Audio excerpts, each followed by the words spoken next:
Welcome to the EntreEd Talk podcast, the show by educators, for educators, parents, and the community. We're so excited to bring this to you. I'm Toi. And I'm Laura, and we're excited to uplift best practices in entrepreneurship education. And don't forget to like, rate, and subscribe to the EntreEd Talk podcast on whatever platform you listen. Welcome back, everybody, to the EntreEd Talk podcast. I am here today with my co-host, Laura McCall, and we have the pleasure of interviewing Horace Robertson. He is currently the Secretary and Treasurer for the Consortium for Entrepreneurship Education. Horace, in his role, keeps track of financials and networks with organizations that have interest in enhancing entrepreneurship education. Additionally, he assists with leadership for the board meetings and for the annual Entrepreneurship Education Forum. In his role, he has worked with other countries such as South Africa and Jordan, helping them become more entrepreneurial. He worked to help finalize the national standards for entrepreneurship education and the quality standards of practice, which are both held on our website. In 2008 and 2009, Horace led a nationwide study of entrepreneurship efforts for the unemployed in the one-stop career centers for the U.S. Department of Labor.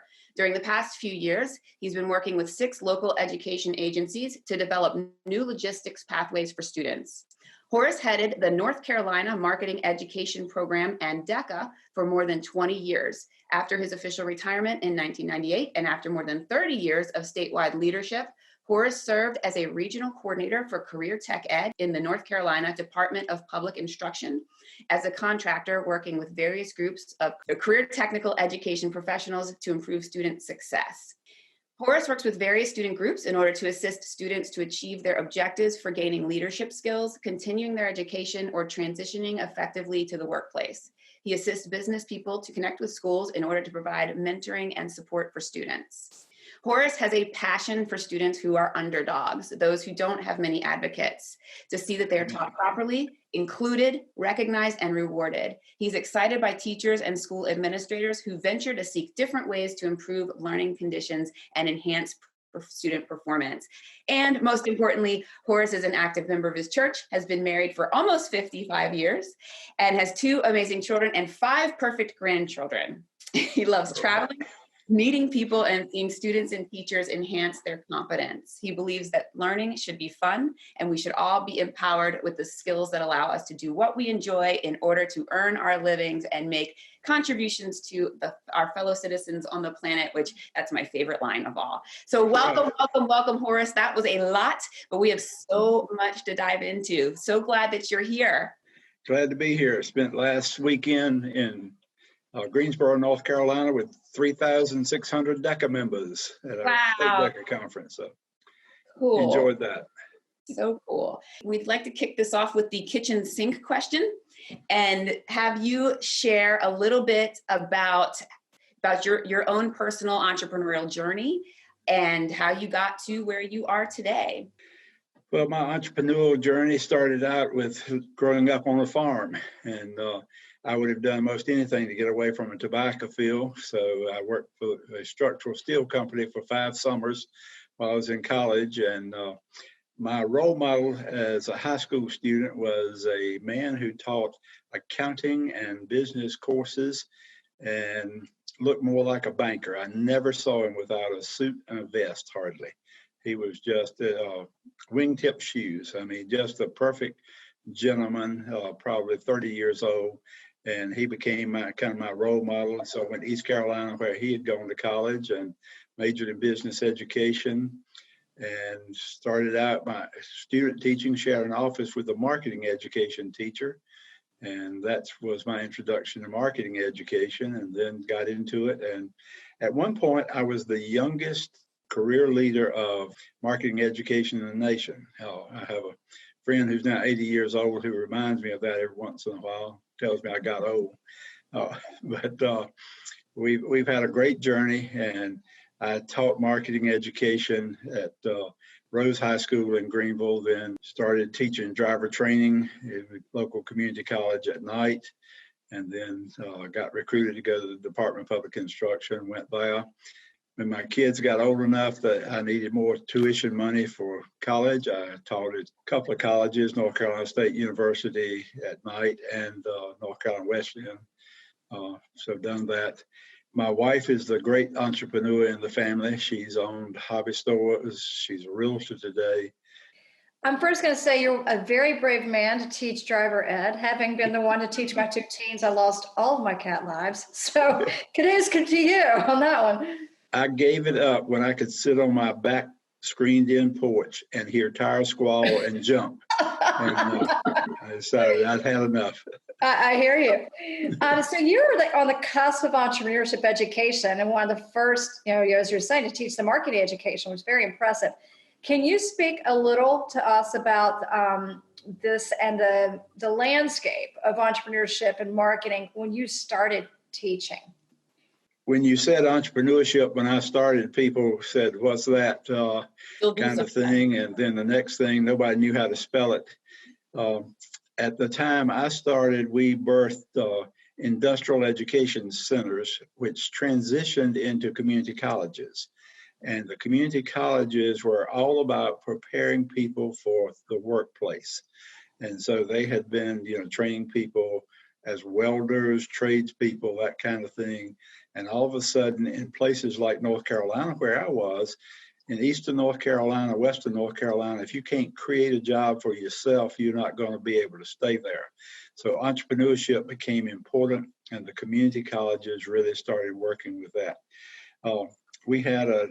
When the Department of Education was birthed nationally in the federal government, we had an assistant secretary for career and technical education. I cannot remember his name, but he thought we ought to do something about helping people start businesses, and kind of proposed that.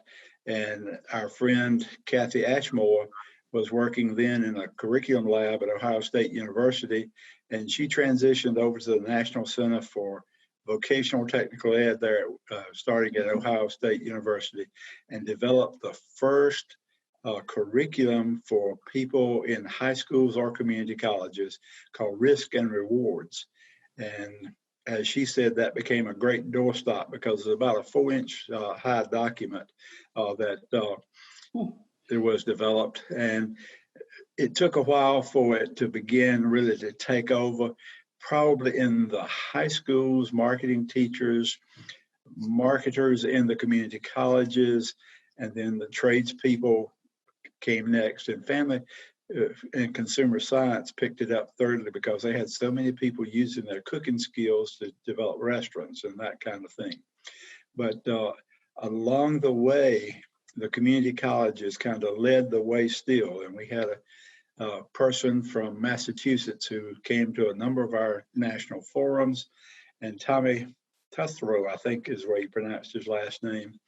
And Dr. Ashmore and I went and met with the people at the Accreditation Agency for Community Colleges and talked about what could be, and proposed that they put entrepreneurship accreditation standards in, which they did. And that led to what we now know as NACE, the National Association for Community College Entrepreneurship. By the way, NACE just moved their headquarters from Massachusetts to North Carolina. Yeah. I was at the grand opening 2 weeks ago. It's about 4 miles from my home now. Oh, close. We're delighted to have that as a new partner. But NACE has then kind of led the way in America for what happened. We saw colleges. I think there are over 500 colleges and universities with entrepreneurship or venture capital as part of their curriculum. Venture startup as part of their curriculum. And then high school and now we as a consortium of entrepreneurship education are pushing to not let that creativity that youngsters come to school with be stressed out of them by looking for one right answer, because we entrepreneurs know there are multiple right answers. So we're working to see it in elementary and middle schools now. Awesome. Well, and lots of changes. Yeah, I was just fascinated, and I'll tell our listeners, Horace sent a really nice, I think you called it a stream of conscious, but this is right. But I didn't know a lot of the things, and I've known Horace for about 4 years, so it was really exciting to learn more about you. You mentioned Dr. Ashmore there for a minute. Can you touch on that and how EntreEd came to be, the consortium came to be, and her involvement and your involvement? The consortium came to be actually before I got involved. June Atkinson, who was the leader for business programs in the state of North Carolina, she and I were two doors from one another there in the education building. And she, being the more venturesome of we two, she moved into the leadership as our career and technical education director. Dr. Ashmore pulled together a group of people, went to Jackson Hole, Wyoming for a meeting. And so June was all about travel. So she loved going to places like that. She went there. And that is the place that the Consortium for Entrepreneurship Education was birthed.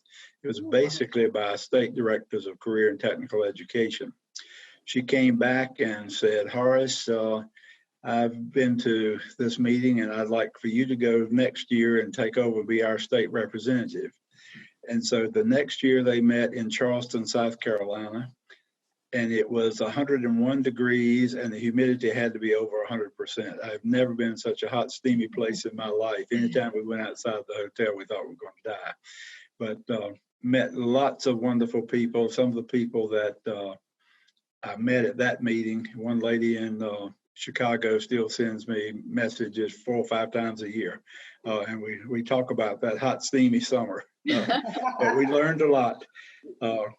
But a great time, and that consortium has kind of led the way. At the point we were birthed, the one foundation in the country that was doing a lot to try to learn more about entrepreneurship was the Kauffman Foundation in Kansas City. So we worked with them. They funded a lot of the consortium efforts. There was also a foundation in Chicago that some of the Chicagoans that had been part of the early consortium got them on board. And so lots of things happened that way. Kauffman and Dr. Ashmore, and I got to tag along with Dr. Ashmore for lots of things, the Secretary Treasurer of the organization. So we went to Kansas City, met with the Kauffman folks, and that's where the idea for National Entrepreneurship Week was birthed. We figured we had to do something to help parents understand that people could create their own job and be successful. People my age had come through a time which, as I said, I would have done anything to get off the farm. So as people transitioned from the farm, a 4-year college education, going to a company with a steady paycheck became kind of the mindset for success. And having people think about what we talk about today as a gig economy had never been thought about hardly. So the National Entrepreneurship Week celebrated entrepreneurs and the education that was preparing people for it. So we got people, parents and students, to think about there could be an opportunity for creating their own jobs. And so as we created that idea, Dr. Ashmore empowered me, and then Kauffman had an office in Washington, D.C. where they lobbied from, and we talked with lots of people in the halls of Congress.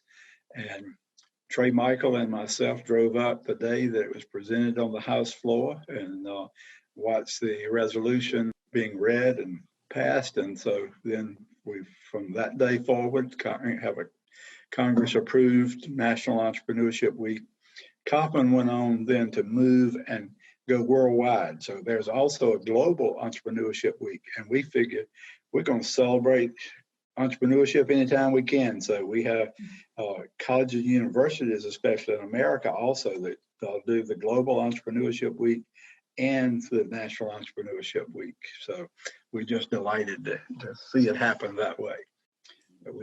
We'll party anytime and talk about the good things about entrepreneurship.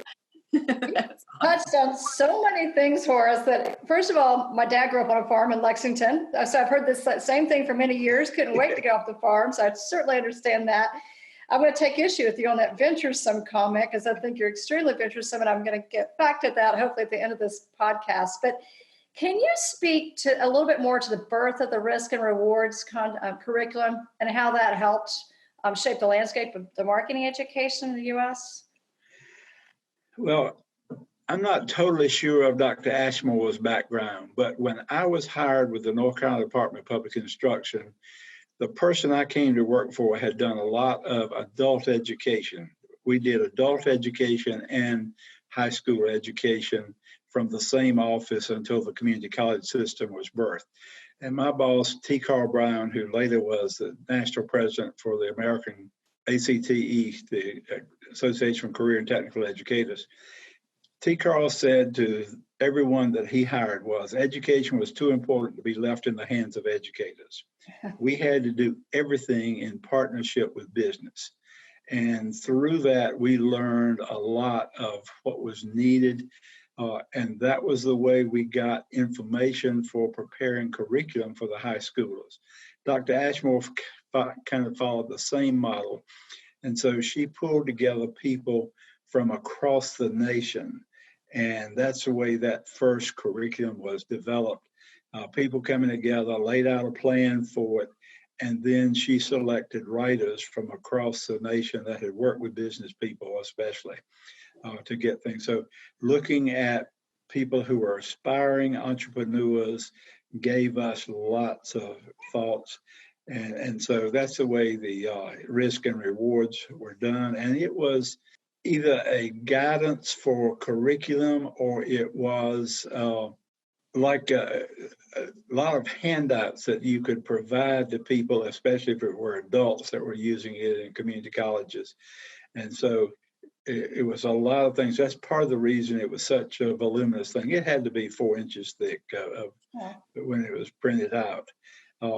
And so that developed and that continued to guide for a long time.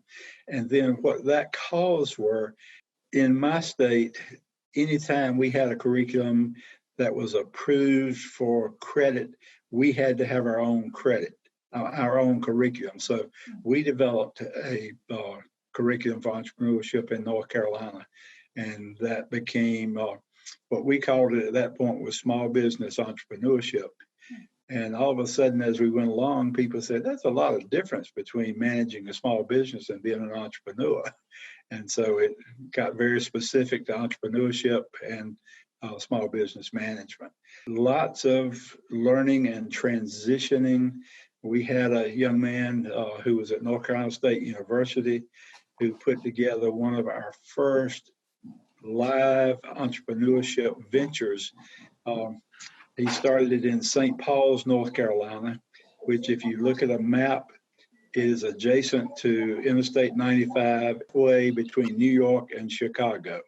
And it was called the Way Off Broadway Deli. And a group of students at St. Paul's High School, under the leadership of one of our marketing teachers, created that business, went to New York, and the Off-Broadway Deli there trained them. And within 2 months, they were profitable. They were stopping traffic off Interstate 95, going and coming. And it is just amazing to see. And then we started doing more live projects, allowing students to create that. The students, after a couple of years, they didn't want to run the business. They just loved the venture of starting them. So you had to keep moving to start something else. So that's so cool that you said that, because we are experiencing that with that EntreEd, with the schools that we're working with. It really is it seems to be such a huge deal when a student or group of students does that. They create something, and because it's like this light bulb, like, oh, wow. It's so empowering to see it, for the kids to have this kind of, we've used the term creation event at some point. I mean, it just empowers them and gives them this level of self-efficacy that I think, regardless of what they do, we want students, to have that. And so I wondered too, because you've been riding this, you rode the wave the whole way through, didn't you? It's great. It's exciting. And see, for a guy like me who gets bored with the same stuff, I haven't gotten bored because it's been ever changing. It's just incredible, because you've seen it evolve, that entire process, literally from start to now. I mean, it's crazy. Can you talk a little bit about the importance of getting some of those entrepreneurial mindsets to younger people? We still see, I think, largely the entrepreneurship word happens more often at the higher ed level. And obviously we all love the K through 12. So can you talk a little bit about how getting those kids early is important and why those mindsets are important? Well, the thing that I think we have to fully understand is that as students, and I just love watching the kids from a year old to 5, 6 years old, everywhere they go, their eyes are just sparkling. They're soaking up the world. They're seeing things for the first time in their life so many times, and they're thinking about why this way. They drive their parents crazy with these why questions, but they're trying to figure out all these things. So they see things as they are, but they're always questioning, why are they that way? And so capitalizing on some of that while we get young people in schools, and we see first graders, even kindergartners, do things of entrepreneurial bent that are just absolutely amazing. And it's because a teacher says, what do you guys want to do? Or what kind of problems do you see that you want to solve? And they give that opportunity to let those young minds just open up and do wonderful things. We have gotten so bogged down in American education, and especially with the federal government getting involved in education and wanting to have a way to say we're making progress, that they went to all this testing, and in the testing, they're looking for something. They started out looking for something to see how well students recalled. And so one right answer was the key to everything they had. And the mantra for guidance counseling in school was, if you do well on testing, you get in the right school, you're going to be a success. And now people are saying, wait a minute, it's about the contribution that people can make in society. You know, I remember working with a school district in Durham, North Carolina, that they were reluctant to start career and technical programs because they thought everybody's going to be a doctor, lawyer, or Indian chief, had nothing else that they wanted to do. They couldn't open their biggest high school on time because they couldn't hire enough electricians to get the electrical work in. And that has become an issue in Durham, which is known as the city of medicine. It took a long time for them to begin to think about doing more with health occupations in the high school. And all of a sudden, people have began to think we have to work with students where they are to prepare them for that world ahead of them. And everything now is becoming much more entrepreneurial. How do we get technology advanced? It's by people creating new businesses so often. So having that mindset has become just so critical. And when we start with students in the elementary schools, taking advantage of creative thinking, you know, people ask me sometimes, how do y'all do entrepreneurship in elementary school? I said, it's probably not called entrepreneurship. We start looking at using that creative brain power they have and helping them think through problem solving and being creative. And that just naturally leads them to the entrepreneurial kind of stuff. I have some friends that are just phenomenal entrepreneurs. They don't exist in a day-to-day sameness kind of world. They're always thinking about how to do something different. And it's just exciting to be around people like that who look at how we can improve the place that we live. A lot of what you've been talking about is soft skills versus hard skills. You mentioned the hard skills are the doctor, the lawyer, and businesses are now starting, from all the studies that we've read, to hire people with communication skills, with critical thinking skills, because those become hard skills. What we used to think is, oh, well, you don't have enough skills, you don't have enough to, on your resume. And these resumes are looking quite different.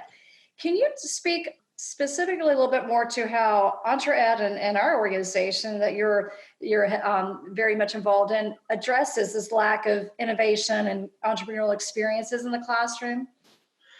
Well, as Toi knows, I always go back a little bit of history.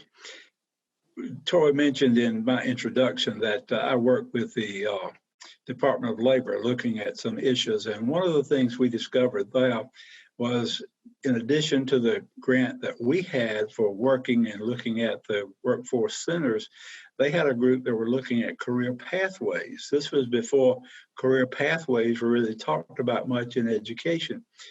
And Kathy and I, meeting with some of those folks, said, there's an amazing thing to us. When you look at the agricultural pathway, many people don't think of a farmer as an entrepreneur. They're kind of an ultimate entrepreneur. When you look at medical profession, people are talking about doctors, veterinarians, and things, and they don't think about those people half the time are operating their own business. They're entrepreneurs, and nobody's preparing them for that kind of thing. I had one of my marketing students came out of high school and went to work for an organization in Virginia that he was the business manager for a practice of physicians because they didn't know how to do it. His marketing background was what gave him that. So as we have come to this point of realizing that so much happens because of relationships. When I taught marketing, especially to adults, we were at a point that a lot of stuff was being offshored. So a lot of people in their business were seeing jobs like they had just going away because we'd carry them overseas. And one of the things that I tried to help them realize, when you have somebody say, this afternoon, I'm going to see my hairdresser. My hairdresser is not going to be offshored. If I'm going to see my doctor is not going to be offshored because of the relationship that we have with these service providers. And so my financial manager is going to be my financial manager. My finances can be managed a lot of different ways. But when I have a personal relationship with customers, it makes a major difference. And so that's the thing that good customer service allows. And that's the way entrepreneurs thrive, is through developing a business, and they become family. My wife is a realtor, as I said. She's been doing it 25, 30 years, and she does no advertising because now she wants to retire some. But people say, you sold me my house, now I'm going to a nursing home. I want you to take my house, get rid of it. And what they're here in Houston for is she and my grandson are going to be into a project where he's going to look at moving seniors into downsize kind of things. That's becoming a whole industry in America. Mm-hmm. But there is that kind of thing where, people call and say, you sold us our house, can you help my son or my daughter or my grandchildren with homes? So she has become people's personal realtor over the years. And that's, I think, what we want to do with young people is help them understand that the soft skills that they have, people value so much because they want someone they can trust. There are so many people that read about scams online. I can do most anything I want to do business-wise online, but some people don't trust that. And so having someone that you can trust, we know a lady in Cary, North Carolina, where we're from, who does a marvelous business with financial planning for people. And part of what allows her to thrive is she doesn't spend much time in any office. She spends her time in somebody's home. She is moving from client to client to client. And that has allowed her to have a list of clients that depend on her. And it's the soft skill. They know they can depend on Beth to look after them, and that's a key thing. So I think that's part of what the entrepreneurial mindset allows, is that people have to figure out, how can we solve this problem for people? And if I'm going to do it, I got to have enough people I can do it for to make it valuable for me. So it's a win-win kind of thing for that young entrepreneur and the clients that they create. I love that. I love that you said that too, because we talk, when we are in schools, we talk a lot about empathy and developing that, because as we love technology, but as the technology gets more and more advanced, and I mean, it's at lightning speed at this point, the lack of that humanity, the lack of those relationships is growing. I mean, you see kids that will literally sit across from each other at a table and text each other. Yes. You might experience it with your grandchildren in the same home. I'm not sure, but it happens, right? But I mean, I think that's just such a big deal that we need to build that. And two, we also hear a lot about AI and, the robots taking over. But I think that's that key, Horace, like you said, that relationship and that empathy and understanding your customer and having those personal relationships. Because you're right, I can't offshore my hairstylist, right? I know Laura traveled like 4 hours to see her. Hair is important. I don't go far to see mine. Yeah. Hi all, we are super excited to offer an exclusive discount for our listeners to attend this year's EntreEd Forum, taking place on November 18th and 19th in Chattanooga, Tennessee. We have an incredible lineup of speakers and experiential learning opportunities to help you ignite entrepreneurial thinking and integrate entrepreneurship into your learning communities.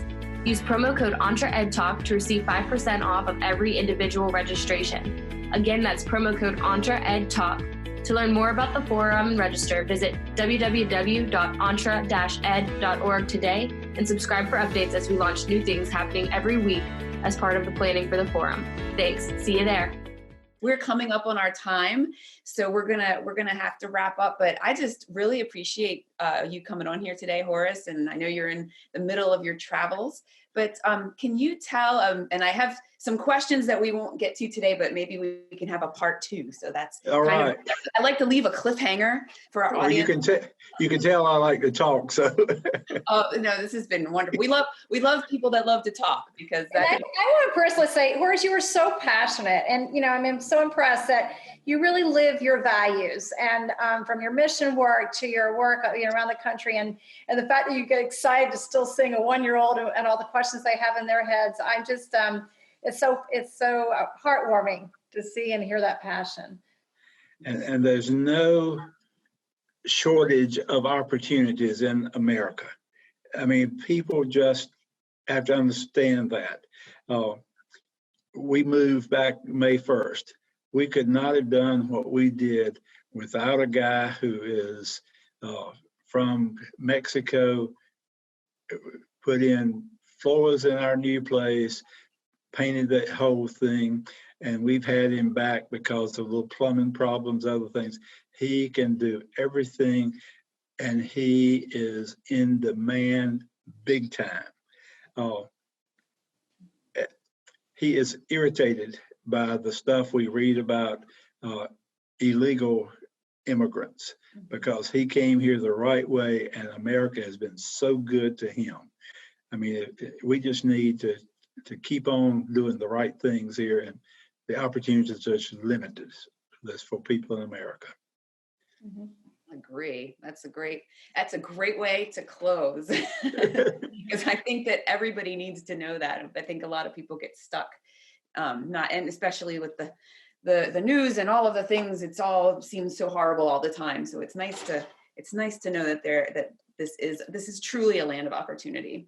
How can folks reach out to you if they want to learn more about you or your adventures across the world or nation? Well, I always have my phone with me. So my cell phone is 919-349-2302. And my email is horace.robertson@mindspring.com. I started out with email a long time ago, so you had long names rather than everything being abbreviated. So MindSpring is written as one word. So it's been around a long time. I think you also have Horace at EntreEd too. Right. It might just be your first. I think I did everybody's first name. Right. Horace at EntreEd. I think it's that one. Well, thank you again, Horace, so much for spending time with us this morning. And we'll look forward to doing it again. All right. Well, I've enjoyed it, and hope you ladies have a blessed day today. Oh, Thank you, Horace. It was a pleasure.